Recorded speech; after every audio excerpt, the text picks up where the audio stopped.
C'est en pleurs que la télévision nationale en fait l'annonce.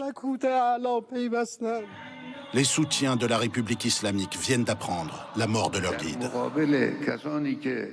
Dans l'une de ses dernières apparitions, Ali Khamenei, sous pression, lançait comme un défi qu'il ne reculerait pas. Nous sommes au mois de janvier. Jusqu'à la dernière minute, le guide suprême aura tenu le même discours d'intransigeance face à l'Amérique et la communauté internationale. Face à la contestation populaire aussi qui secoue l'Iran depuis 3 ans.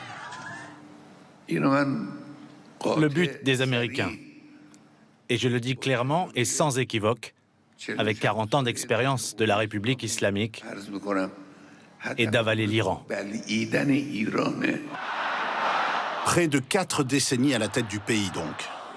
Il aura en effet été choisi par le fondateur du régime, l'ayatollah Khomeini lui-même, pour les plus hautes fonctions dès les débuts de la révolution de 79. Comme président d'abord, puis comme guide suprême pour lui succéder. À la mort de Khomeini, le voilà investi de pouvoirs quasi divins dans cette théocratie où tout découle du guide. D'un côté, il suscite la dévotion, notamment de la part des pasdaran, le bras armé du régime. Mais de l'autre, pour la jeunesse iranienne, surtout celle des grandes villes, il représente le conservatisme le plus dur. Lui qui sera sans concession sur le port du voile et qui réprimera les révoltes. Et c'est lui aussi qui décide d'une alliance contre Israël faite du Hamas, du Hezbollah et des alliés de l'Iran au Moyen-Orient.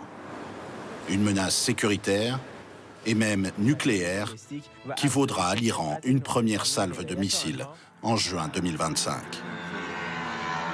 Mais c'est la contestation de la rue qui va finir par fragiliser son autorité. Les émeutiers doivent être remis à leur place.